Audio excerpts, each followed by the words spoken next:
हमारे मन में गंदे विचार क्यों आते हैं? हम नहीं चाहते, पर फिर भी हमारे मन में गंदे विचार आते रहते हैं। लेकिन क्यों? मन ही हमारा सबसे अच्छा दोस्त और मन ही हमारा सबसे खतरनाक शत्रु है।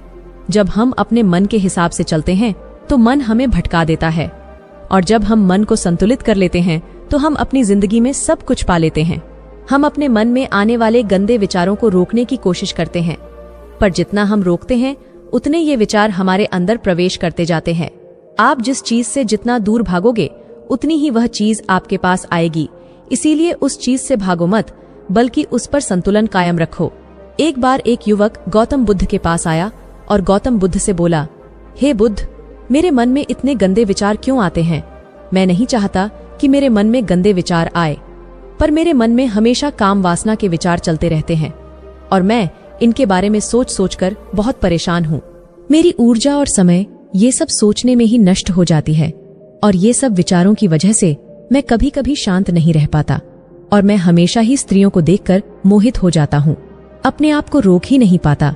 बुद्ध मुस्कुराए और उन्होंने उस युवक से पूछा, क्या तुम्हें पता है कि यह काम वासना होती क्या है? फिर उसने उत्तर दिया और कहा, बुद्ध, मुझे तो नहीं पता कि काम वासना होती क्या है, परंतु हाँ, ये जो भी है बहुत बुरी चीज है। फिर बुद्ध ने उस युवक से कहा, सबसे पहले तो तुम्हें यह समझना है कि प्राकृतिक रूप से जो भी चीज हमारे अंदर है वह बुरी नहीं है। हमारे जीवन में उसकी कुछ न कुछ जरूरत होती है। वासना कोई बुरी बात नहीं है। यह हमारे मन की एक भावना है जो हमें किसी न किसी चीज की कमी का एहसास करवाती है, और फिर हम उस चीज को पाने के लिए उस चीज की ओर आकर्षित हो जाते हैं। जैसे अगर तुम्हारे पास धन की कमी है तो तुम में धन पाने की वासना उत्पन्न हो जाएगी। इसका मतलब यह नहीं कि वासना बुरी है, बल्कि यह तो हमारे मन के एक प्रकार की जरूरत का एहसास है, और जब यह जरूरत शारीरिक हो तो हम इसे काम वासना कह देते हैं। युवक ने गौतम बुद्ध को कहा, बुद्ध, मुझे काम वासना का मतलब तो समझ में आ गया, पर आप मुझे ये बताइए कि ये आती कहाँ से है और कैसे आती है? गौतम बुद्ध ने कहा, काम वासना कहीं से आती नहीं है, यह तो हमारे अंदर ही होती है, और इसका होना तो जरूरी भी है, तभी तो मानव जाति का विस्तार होगा। युवक ने कहा, जब यह हमारे अंदर ही है और जरूरी भी है तो फिर लोग इसे गलत क्यों बताते हैं? बुद्ध ने कहा, यही समस्या है। लोगों ने काम वासना को गलत तरीके से सोच लिया है, इसे छिपाने की और दबाने की कोशिश करते हैं। काम वासना गलत नहीं है, बल्कि काम वासना का गलत तरीके से प्रयोग करना गलत बात है। लोग जिसे पसंद करते हैं उसी के लिए जीने लग जाते हैं और उसके बारे में हमेशा सोचते रहते हैं, पर यह सब गलत है। बुद्ध ने युवक से कहा, क्या तुम्हें पता है कि जानवरों में भी काम वासना होती है? युवक ने उत्तर दिया, हाँ बुद्ध, जानवरों में भी काम वासना होती है, क्योंकि जानवर भी तो आखिर अपनी पीढ़ियों को आगे चलाएंगे। बुद्ध ने कहा, तो फिर हम जानवरों की काम वासना को क्यों गलत नहीं कहते? युवक ने कहा, मुझे नहीं पता महात्मा, आप ही मुझे बताइए। गौतम बुद्ध ने कहा, जानवर अपनी काम वासना का प्रयोग आनंद प्राप्ति के लिए नहीं करते, वह तो सिर्फ संतान उत्पन्न करने के लिए काम वासना का उपयोग करते हैं। जानवरों को प्रकृति ने इतनी समझ नहीं दी कि वह काम वासना को अपने सुख का आधार बना सके, जबकि मनुष्य अपनी समझ के बलबूते पर प्रकृति में पाई जाने वाली प्रत्येक वस्तु को अपने सुख के लिए प्रयोग करता है। हम इंसानों ने ही काम वासना को अपने सुख का साधन बना लिया है, जबकि प्रकृति ने तो हमें अपने वंश को आगे बढ़ाने के लिए दिया था, लेकिन इंसानों ने इसे अपने जीवन का परम लक्ष्य बना रखा है, और इस तरह से काम वासना का बेलगाम हो जाना गलत है। युवक ने बुद्ध से पूछा, महात्मा जी, ये काम वासना हम पर हावी क्यों होती है? क्यों ये बेलगाम हो जाती है? तब गौतम बुद्ध ने कहा, सुनो, अब जो मैं तुम्हें बताऊंगा उसे तुम ध्यानपूर्वक सुनना। काम वासना का सारा खेल तुम्हें समझ आ जाएगा, तुम्हें तुम्हारे सारे सवालों का जवाब मिल जाएगा, बस तुम्हें ध्यान से सुनकर समझना है। फिर गौतम बुद्ध युवक को बताना शुरू करते हैं। एक बार की बात है, एक आश्रम में गुरु और उनके शिष्य रहते थे। शिष्य रोजाना आश्रम के बाहर स्थित गांव में दीक्षा लेने के लिए जाते थे। शिष्य जो गांव में भिक्षा लेने जाता था, उस रास्ते में एक नदी आती थी जिससे वह रोज भिक्षा लेने जाता था। उसने देखा कि एक बच्चा झाड़ के पीछे छिपा है। उसने बच्चे के पास जाकर पूछा, भाई, तुम इस झाड़ के पीछे छिपकर क्या देख रहे हो? बच्चे ने कहा, अरे तुझे नहीं दिख रहा है क्या कि मैं क्या देख रहा हूँ? नदी की तरफ देखा तो वहां पर कुछ बच्चियां पानी भर रही थीं। तब शिष्य ने बच्चे से कहा, अरे भाई, वहां पर तो बच्चियां पानी भर रही हैं, इसमें छिपकर देखने वाली क्या बात है? तब वो बच्चा शिष्य की तरफ देखकर उससे कहता है, अरे पागल, तुम्हें दिखाई नहीं दे रहा क्या कि मैं क्या कर रहा हूँ? वह परियां कैसे नदी से पानी निकाल रही है। जरा उनकी अदाओं को देखो, उनके कोमल शरीर को देखो, उनकी पतली कमर मटके को उठाते समय कैसे बल खाती है, और उनके बाल उनकी कमर पर कैसे लहरा रहे हैं, मानो सुंदरता बिखरी हुई हो। शिष्य फिर नदी की तरफ देखता है और इस बार वह देखता ही चला गया। अभी तक तो उसे कुछ भी नजर नहीं आ रहा था और वह बिल्कुल निर्भय था। यह पत्थर तुम्हारा प्रयास है और यह पानी तुम्हारे विचार, तुम कितना भी पत्थर रख लो। उसे किसी बात का कोई डर नहीं था, लेकिन अब वह छुपने लगा और उन परियों को देखने लगा जैसे उसने कोई अपराध कर दिया हो। और जब वो छुपकर उन परियों को देख रहा था, तभी वो अंदर से कांप गया और उसने कहा कि यह मैं क्या कर रहा हूँ? मैं जो भी कर रहा हूँ वह सही नहीं है, मुझे यहाँ से चले जाना चाहिए। और फिर वह जल्दी से वहां से चला जाता है। फिर वो आश्रम पहुंच जाता है।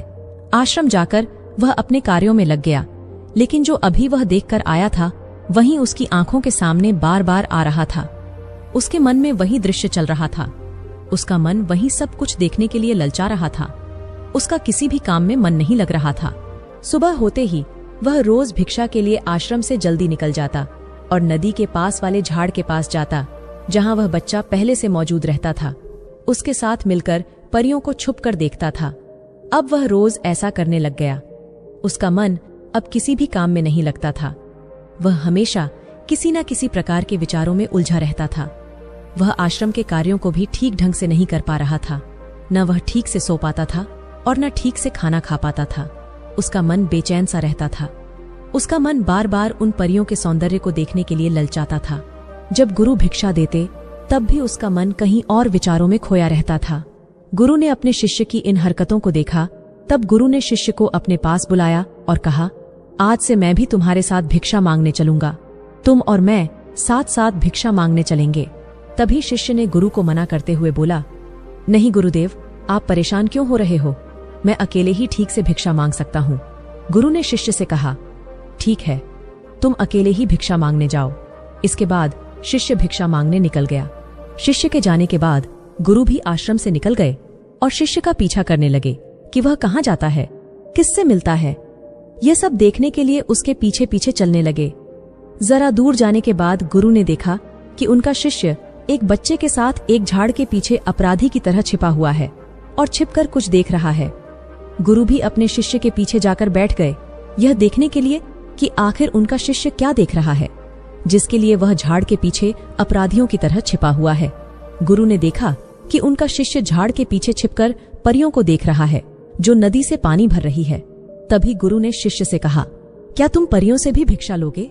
गुरु की आवाज सुनकर शिष्य का मन घबराया और उसके पसीने छूटने लगे। वह थर थर कांप रहा था, जैसे किसी चोर को रंगे हाथों देख लिया हो। उसकी हालत खराब हो गई। वह कुछ भी नहीं बोल पा रहा था। वह बच्चा जो शिष्य के साथ था वहां से भाग गया, जिससे शिष्य और भी घबरा गया था। उसके मुंह से कुछ टूटे फूटे शब्द ही निकल रहे थे। वह अपने गुरु से भी नजर मिलाने का साहस नहीं कर पा रहा था। गुरु ने शिष्य की ओर देखा और कहा, मेरा शिष्य तो निर्भय है, उसे तो किसी भी चीज का डर नहीं है, लेकिन यह क्या, तुम तो डर के मारे कांप रहे हो।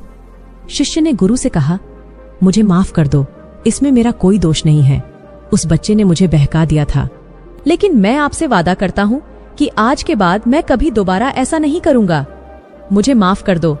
गुरुदेव ने कहा कि कोई बात नहीं, पर इस बात का तुम ध्यान रखो कि हम जैसी संगति करते हैं वैसा ही फल हमें प्राप्त होता है।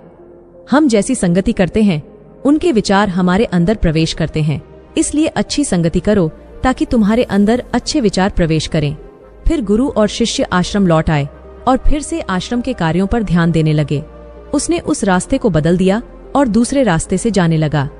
वह अपने काम को ध्यान से करता था, लेकिन धीरे धीरे उसके अंदर क्रोध उत्पन्न हो गया और फिर वह दूसरे शिष्यों पर क्रोध करने लगा और बेचैन हो गया। अब वह सही समय पर भोजन भी नहीं करता था। वह भोजन भी बहुत कम खाता था। एक रात गुरु शिष्य के पास आए और उससे बोले कि तुमने मुझसे वादा किया था कि तुम अपना मन नियंत्रण में रखोगे। अब तक तुमने कितनी बार अपना वादा छोड़ दिया। यह सुनकर शिष्य अपने गुरु के चरणों में गिर गया और रोने लगा। रोते रोते ही उसने गुरु से कहा कि गुरुदेव, मैं कई बार अपना वादा छोड़ चुका हूँ, फिर वादा कर लेता हूँ, लेकिन हर बार मैं वादा छोड़ देता हूँ। मेरा मन मेरे नियंत्रण में है ही नहीं। मैं बहुत कोशिश करता हूँ कि मैं अपने मन से सारे बुरे विचारों को निकाल दूं, लेकिन मैं चाहकर भी ऐसा नहीं कर पा रहा हूँ। फिर गुरु ने शिष्य को कहा, चलो मेरे साथ। गुरु शिष्य को आश्रम के बगीचे में लेकर गए और शिष्य से कहा, देखो यहाँ पर कुछ नालियां बनी हुई हैं, जिससे नदी का पानी इन पौधों तक आ रहा है और यह पानी निरंतर भाव से बह रहा है। क्या तुम इस पानी के बहाव को रोक सकते हो? शिष्य ने कहा, हाँ गुरुदेव, मैं इस बहाव को रोक सकता हूँ। फिर शिष्य ने मिट्टी उठाकर उस नाली के छोर पर डाल दी। वह पानी कुछ देर के लिए रुक गया और फिर कुछ देर बाद उस रेत के ऊपर से पानी आया। गुरु ने शिष्य से कहा, अरे ये क्या, ये पानी तो रुका ही नहीं। फिर से उसने कुछ पत्थर उठाकर उस नाली में डाल दिए और फिर कुछ देर के लिए पानी रुक गया, लेकिन फिर कुछ देर बाद ही उन कंकर पत्थरों के ऊपर से पानी निकल आया। गुरु ने कहा, शिष्य, यह क्या हुआ? पानी तो फिर से आ गया। तुम तो बोल रहे थे कि तुम इसे रोक दोगे। क्या हम किसी चीज को पूरी तरह से रोक सकते हैं? तब शिष्य ने कहा, कोई बात नहीं गुरुदेव, मैं इस पानी को तो रोककर आपको दिखाऊंगा। फिर पत्थर लेकर आया और उसे नाली पर डाल दिया। पानी रुक गया। तब शिष्य ने गुरु से कहा, देखा गुरुदेव, मैंने कहा था कि पानी को मैं रोक दूंगा। मैंने पानी को रोक दिखाया। आपकी बात मैंने पूरी कर दी। गुरु मुस्कुराए और बोले, अच्छा जरा ध्यान से देखो, पानी रुक गया है क्या? वो तो पीछे की नाली से बाहर आ गया और अगल बगल से बह रहा है। और ध्यान से देखो, इस पत्थर के आगे भी आ गया और यह पानी अपना रास्ता बदलकर फिर से आगे की तरफ बह जाएगा। फिर कुछ देर बाद ऐसा ही हुआ। फिर गुरु ने शिष्य को समझाया, तुम्हारे साथ भी तो ऐसा ही चल रहा है।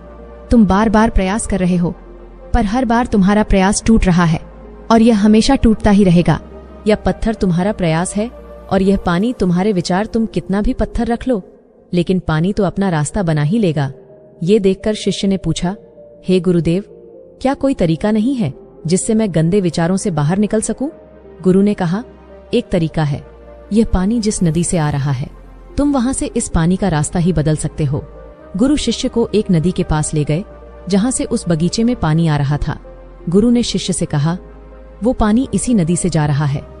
अगर हम यहीं से उसका रास्ता बंद कर दें जहां से पानी बगीचे में जा रहा है, तो क्या हम पानी को रोक नहीं सकते? शिष्य ने कहा, हाँ गुरुदेव, अवश्य ऐसा हो सकता है। मैं इस पानी को यहीं से बंद कर देता हूँ, तब आगे की नाली में पानी जाएगा ही नहीं और फिर बगीचे में पानी ही नहीं जाएगा। फिर गुरु ने कहा, शिष्य, अगर पानी बगीचे में नहीं जाएगा तो झाड़ पौधों को पानी कहाँ से मिलेगा? उन झाड़ पौधों को तो पानी की आवश्यकता है। फिर शिष्य ने विचार किया और कहा, मेरे मन में तो यह बात आई ही नहीं। इस पानी का बगीचे में जाना जरूरी भी है। गुरु ने कहा, और उन झाड़ पौधों में कुछ ऐसे हैं जिनको रोज पानी की आवश्यकता है। वो तो मुरझाकर मर ही जाएंगे, पानी तो हमें खोलना ही होगा। शिष्य ने गुरु की बात सुनकर पानी का रास्ता खोल दिया। तब गुरु ने पूछा, अगर हम इस नदी के पूरे पानी को बगीचे की तरफ खोल दे तो क्या होगा?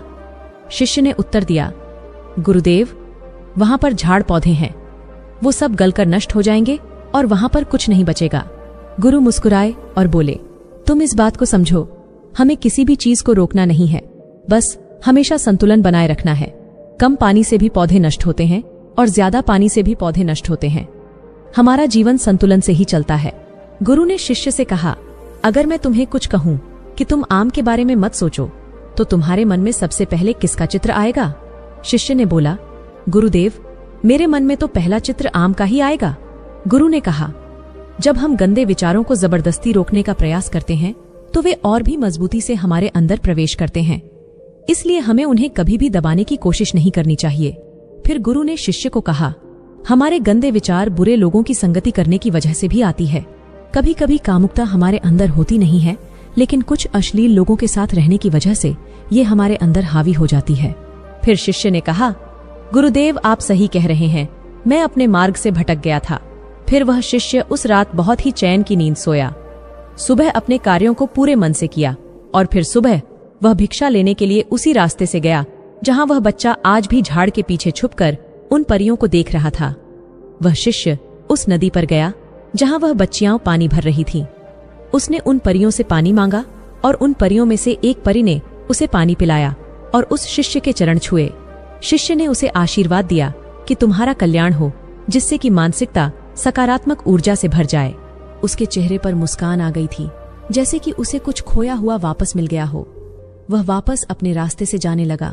तभी पीछे से वह बच्चा आ गया जो झाड़ के पीछे छुपा हुआ था।